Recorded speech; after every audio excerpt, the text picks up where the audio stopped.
All right, it was a story that made news right around the globe. Anita Krajnc, an Ontario woman who gave water to pigs on a truck headed to slaughter, had her mischief charges dismissed on Thursday. Now, the judge in the case ruling that compassion is never a crime. And Anita joins me now. Anita, nice to see you. Thanks for coming in. Thank you. All right, how are you feeling after all of this? Exhausted, triumphant? I'm feeling really happy that the judge confirmed that compassion is not a crime, and compassion should never be illegal.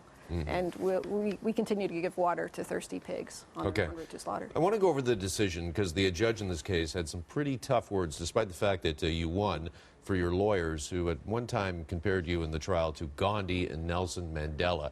Now, he said that was done, in his estimation, to generate headlines, to make you look good on social media.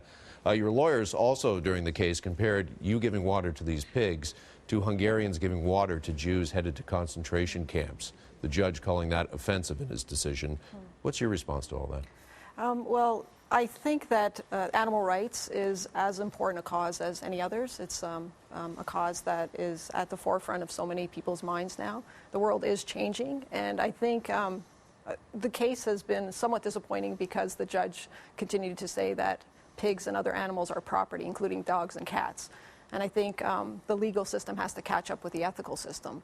But did you ever feel that that was a step too far by you and your legal team? I mean, do you truly see yourself in this crusade that you've been on similar to that of, say, Gandhi or Mandela? I think eventually this cause has to be as big as that because we called forth expert witnesses to talk about the environmental and health consequences of meat, dairy, and eggs.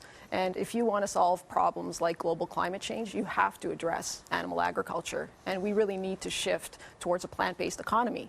So, you know, if we're talking about human survival and the survival of other living beings, yes, it's one of the most important causes in the world. Okay, so you are not uncomfortable at all comparing yourself to, say, Gandhi? Well, not myself. I certainly wouldn't do that. But I think as a movement, it's as important as the Satyagraha movement, which was the nonviolent direct action movement that Gandhi headed. And, you know, and it's as important as the civil rights movement, as other movements. I don't think it's good to talk in terms of rank or importance. I just think these are all important causes. And, you know, and this animal rights cause is, I think it's one of the most important causes in our lifetimes. Yeah, you reject the judge's claim that pigs are, you believe that pigs are persons, not property. Right? I think it's very degrading to call somebody property. There was a time when human slaves were called property, and there was a time when women were considered chattel, and it's a tool to degrade another living being. Right, because these are animals that are living, breathing entities that have feelings. Absolutely, and I think most people recognize them. And we had an expert witness, Dr. Lori Marino, who said pigs are self-aware, highly intelligent, have complex emotions, and therefore fit the bill of being persons.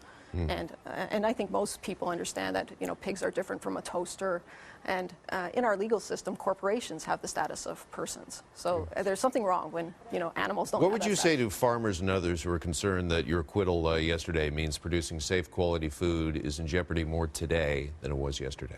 I think that the animal agriculture industry puts food in jeopardy because if you look at, you know, the superbugs that are generated by the factory farm system, I think they have to. They're causing these issues. And, you know, if you look at the bigger picture of climate change, animal agriculture is a leading cause of climate change. So they're actually threatening, you know, the safety of food and also this. But we shouldn't be concerned after yesterday's ruling that more such as yourself might approach pigs on the way to a slaughterhouse? I mean, I think people give sandwiches to homeless people and people give water to thirsty animals. That's just an act of, you know, mercy. All right. Anita Krajnc, appreciate your time. Thanks so much for coming in this morning. Pleasure.